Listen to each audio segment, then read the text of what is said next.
said. 6 times 2 is 12. You add 8 to that, and you should have gotten 20. Thank you very much, JJ. Awesome. Number 59. Did anyone get 14? Liz, can you walk me through it? Okay, so I do 10 minus 4 because 2 times 2 is 4. And then you get 6, and then 6 plus 8 equals 14. 10 minus 4 you said was 6 plus 8, and this gives me 14. Excellent. Now, perfect. Someone tell me, why did I do 2 times 2 before I started adding and subtracting? Brady? PEMDAS, baby. We've got PEMDAS. We have to multiply and divide before we add and subtract, okay? So we had to multiply 2 times 2 before we added or subtracted any of those values. Cool beans. All right, number 60.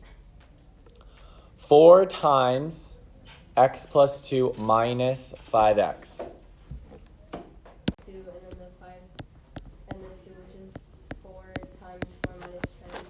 And then I got 4 times 4, which is equal to negative 24.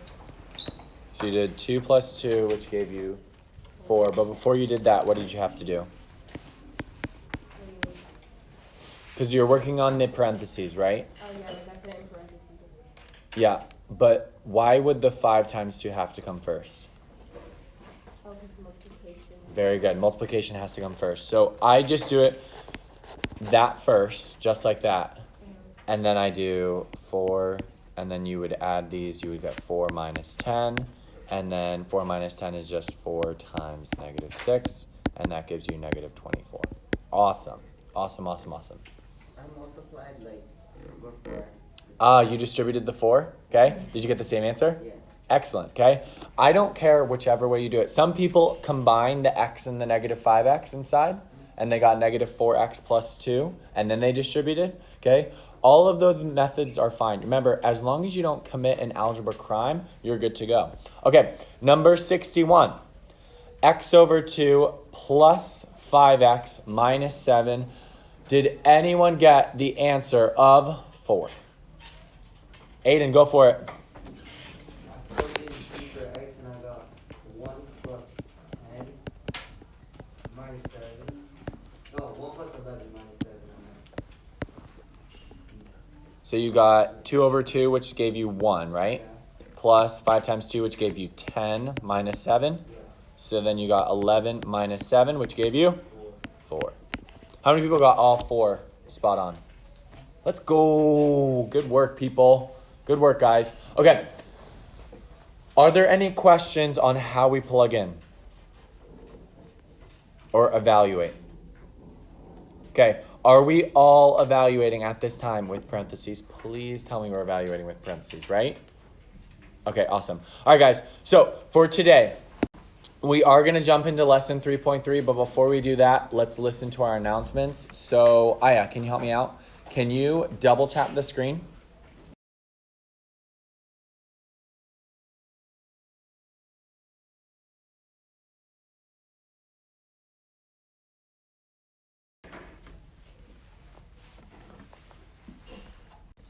Okay, guys, so the big thing here is that function notation is just a fancy way of writing the same equations we've been writing, right, involving y and x, okay? But instead of y, we now have f of x, okay? And that just means that f is a function of x, which is our input, okay? So whatever variable you have on the inside of those parentheses should be on the right side of your equation, okay? So do you see how when we write this formula, f of x equals mx plus b? Notice how the x in here appears on the right side, okay? That will always be the case. You will never see like f of, I don't know, another variable a and not have a in your actual equation, okay? So copy down that highlighted portion in black. Reason writing it in the form f of x equals negative 4x plus 7 is because when you evaluate it, it's very, very convenient. So we're going to take this function, f of x equals negative 4x plus 7, and we're going to evaluate it at both x equals 2 and x equals negative 2. So check out what happens. Whenever we evaluate a function at a value, we're going to write f at 2. That means wherever we see an x, we're no longer putting an x. We're going to put the number 2. So we're going to say that this is equal to negative 4, and then the next term was x. Do you guys see that? So we put a 2, and then plus 7. So just like in our warm-up, remember how we were evaluating expressions at certain numbers? We're going to do that exact same thing here. Grace, what's up? Are you putting the 2 next to the f because that's what it says f should be, or is it just? Yeah, because it says we're evaluating it when x equals 2, and then we're going to also have f at negative 2, okay? So we read this as f at 2 equals negative 4 times 2 plus 7, okay? So we're going to say f at 2 equals, who can help me evaluate the right side? JJ, what do I do? What would I do first? First you would multiply negative 4 by 2, which would be negative 8 Mm-hmm. plus 7. Good. So then f at 2 is equal to negative 1.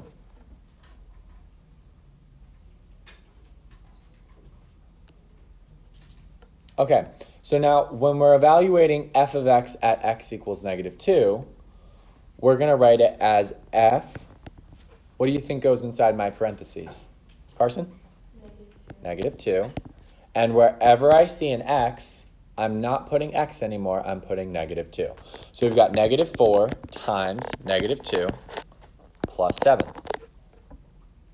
So f at negative 2 is equal to positive 8 plus 7. So f at negative 2 is positive 15.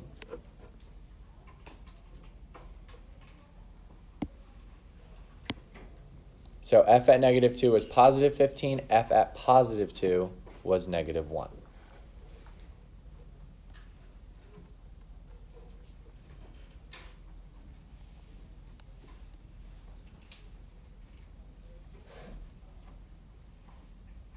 Do another example.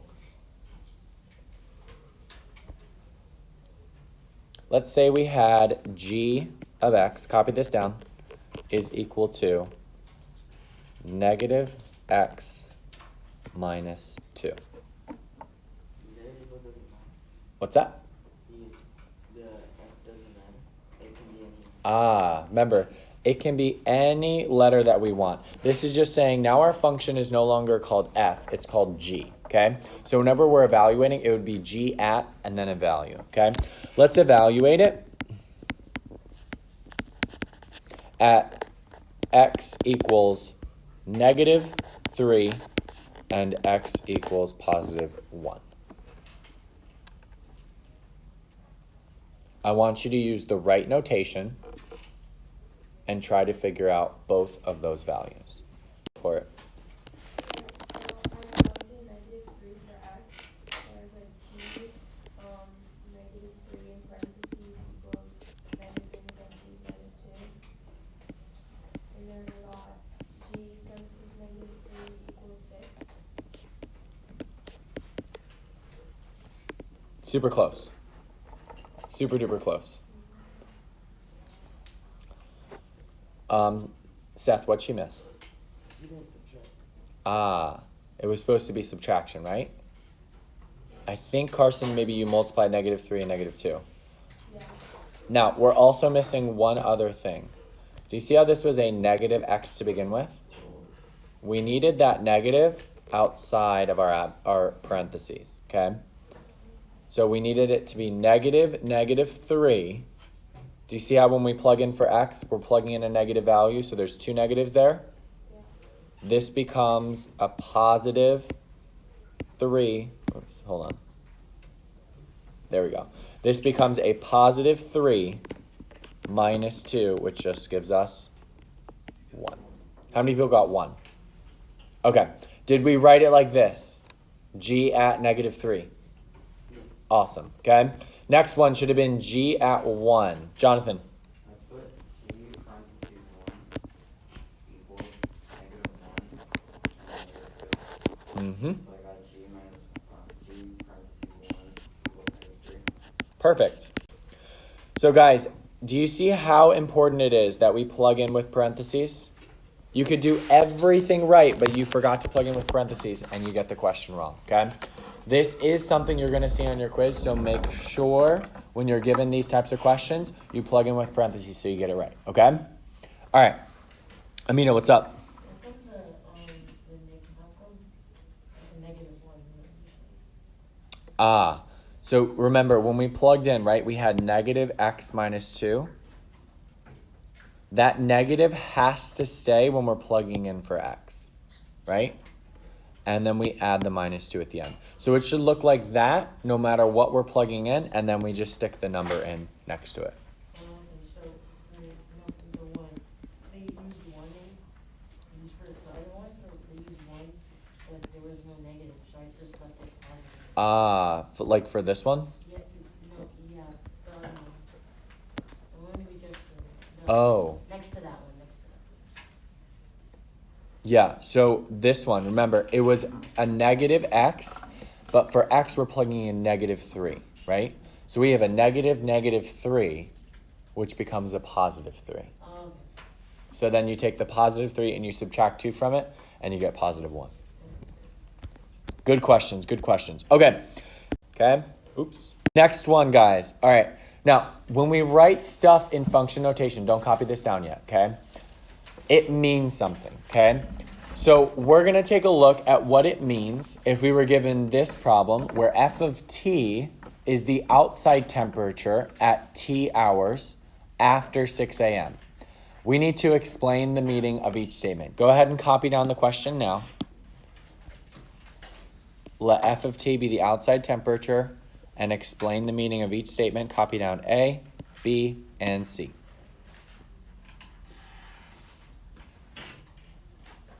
Yes. Does it matter when it's like f of t or, because it's Yeah. Normally we say x, but it can be any variable. Okay? That's a good question. It does not matter.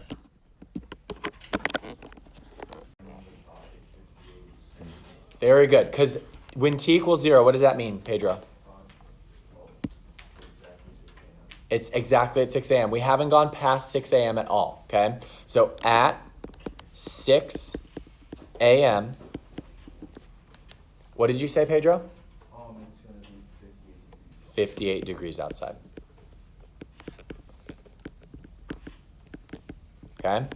At 6 a.m., it's 58 degrees outside.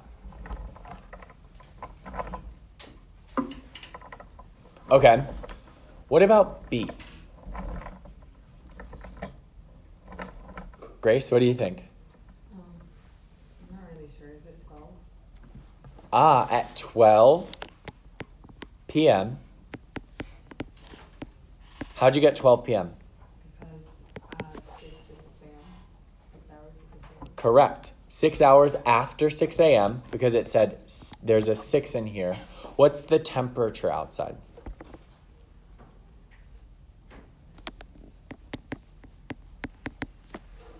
Jonathan? N degrees.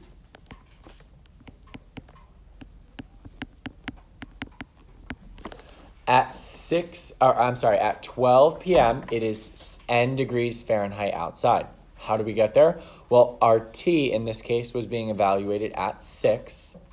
So it's 6 hours after 6 a.m., which would be 12 p.m., and then it's N degrees outside. What would C be saying? Nick, you want to give it a shot? any temperature after 9 a.m. is less than that of 3 p.m. Okay, so 9 a.m.'s temperature, right? Because 3 hours after 6 would be 9. And we're comparing it to which one, Nick? 3 p.m. 3 p.m. Because 9 hours after 6 a.m. would be 3 p.m. And it's saying that at 9 a.m., the temperature is what? Smaller or cooler, right? Than the temperature at 3 p.m. So the temperature at 9 a.m. is cooler than at 3 p.m.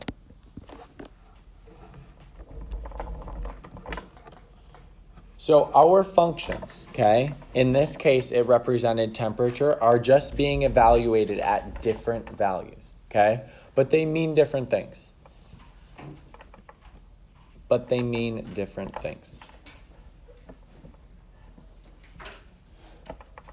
Questions on this one?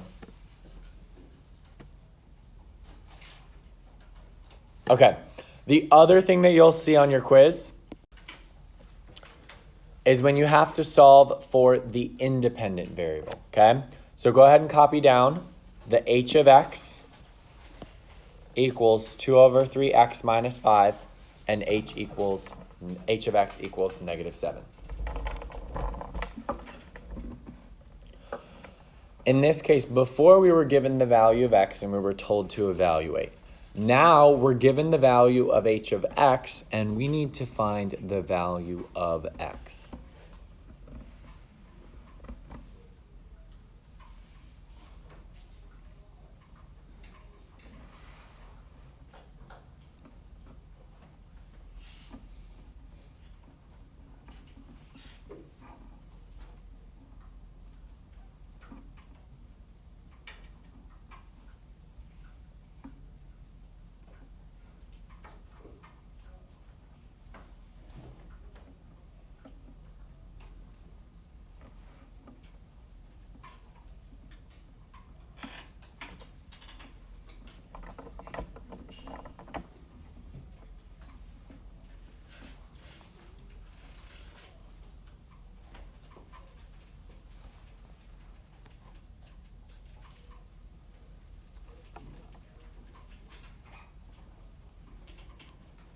Okay, so in this case, we don't know like h at a variable, right? We know that h of x equals negative 7. So we're just going to set this whole right side equal to negative 7. So negative 7 equals 2 over 3 x minus 5, okay? Wouldn't it be h, What do you mean? parenthesis, negative 7? So this is different, okay? This one's saying, do you see how it's not saying x is negative 7? Yeah. It's saying h of x is negative 7. So this is a different kind of example. Very good, JJ. I'm glad that you noticed that, okay? So instead of putting x at negative 7, what are we setting equal to negative 7? The whole thing, right? So wherever I saw h of x in my original problem, now I'm putting negative 7. Do you guys see that? Any questions on that? Okay, so how do we evaluate this problem? How do we solve it? Nick, what would you do first? Try, like, you know that we would have to divide something by, and we subtract something by 5 and have negative Yup. 7. So we have negative 5, or minus 5 there. So what operation should we use to move it over? Gio?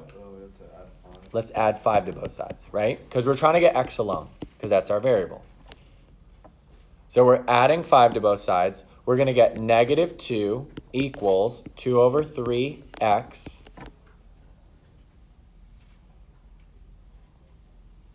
But we still have that 2 over 3 next to our x. Who remembers what we do in order to move that over? Amina? Multiply it by 3. Multiply the other side also by 3. By 3, but we're multiplying not just by 3. Over 2. There you go. Over 2. Who remembers, jog your memory, what do we call that? The 3 over 2. Nick? That's proper. Very good. It is an improper fraction, but something more specific. Oh.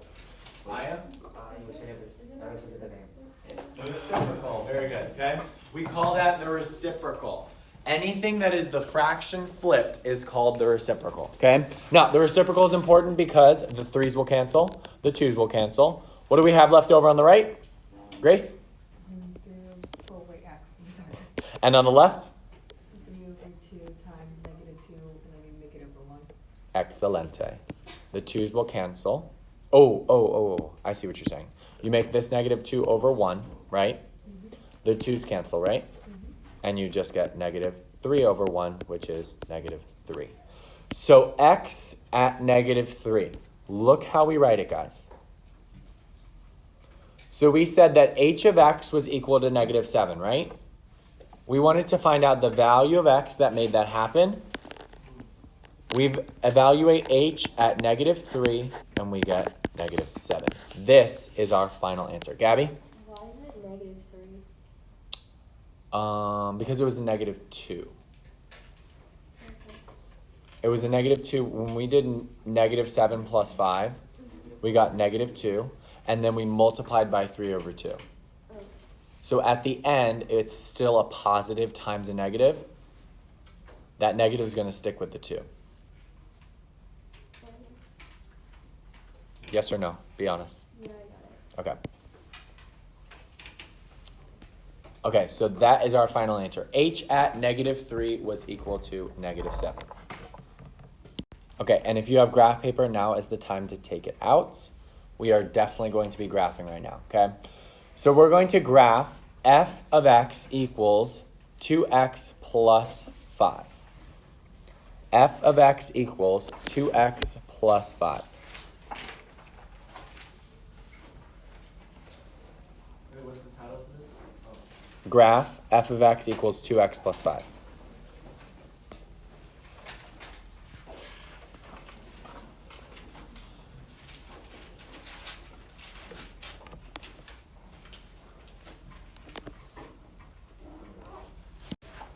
Now, I know a lot of people worked really hard last year, right? And they totally understand what slope-intercept form is, and they remember it from last year, okay? Now, pretend like we haven't learned that yet, okay? So we're going to plug in values for our sake for x and figure out what f of x should be so we can plot them, okay? All right, so for this problem, we're going to create a little chart. It's going to have x on this side and f of x on this side, okay? Just like we would for x and y. And we're going to plug in 5 values for x. We're going to plug in negative 2, negative 1, 0, 1, and 2.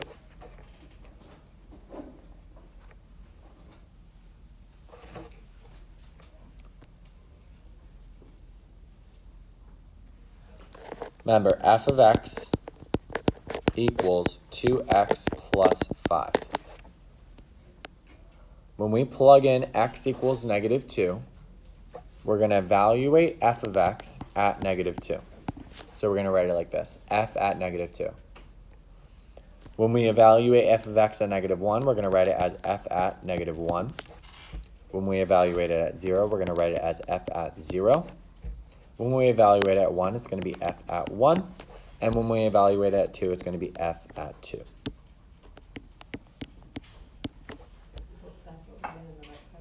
Yep. So whatever value we get for each of these, it's going to fill in the right side of our graph. Okay, so f at negative 2. All we got to do is plug in negative 2. So this is going to be 2 times negative 2 plus 5. 2 times negative 2 gives me negative 4. Plus 5 gives me positive 1. So at x equals negative 2, my f of x value is 1.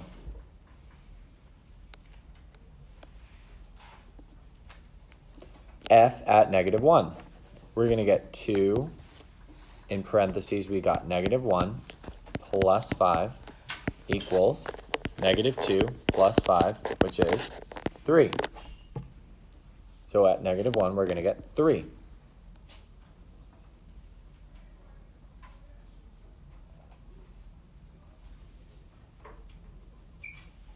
What am I going to get at f at 0?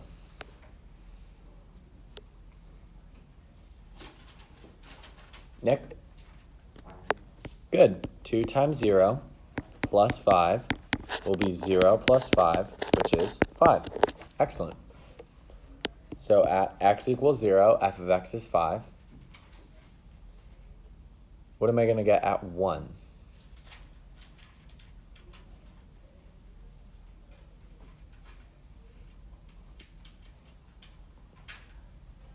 JJ? 2 parentheses 1 plus 5 equals 1 plus, no. Yeah, 1 plus 5 equals 5. No. I don't know. Grace? 2 times 1, 2, so it'd be 2 plus 5, which is 7. Excellent. Excellent. Oh, You see your mistake, JJ? yeah. Okay. I was All good. All good. And then x at 2. Gabby? I'll just be plugging in 2, so it's 2, and then 2 in parentheses, plus 5, which is 4 plus 5, and then equals 5. Do you guys notice anything about this? Liz? The answers are on the side. Ah. What do we know about graphs that have a consistent increase or decrease? It's linear. Valerie? JJ, you ruined the surprise. My bad. Valerie, what is it? It's linear. So our graph should be a straight line, right? Do you remember how that corresponded? Okay, let's check it out. Let's see if we plot all of these points, if our graph is going to be a straight line, okay? So our graph, normally we write x and y, right? But we don't have y here. What is y now? Grace? The F of x. So instead of writing y, we're going to write f of x. And then our x-axis is just going to be the same. So let's find x at -2 was positive 1. So we're going to plot that point. X at -2 was positive 1. So here is -2, comma 1. Just like we would with x and y. At -1, f of x was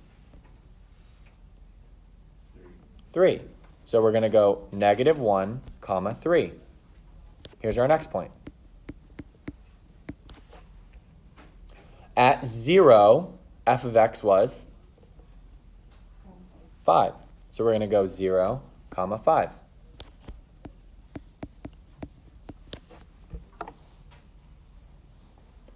And then the other two, I ran out of space on my graph. Please plot those. It should have been somewhere up here and somewhere up here. The points are 1, comma 7 and 2, comma 9. And then you should, if you graphed it correctly, be able to draw a line through all of them. I clearly didn't graph it well enough, but we'll pretend like I did.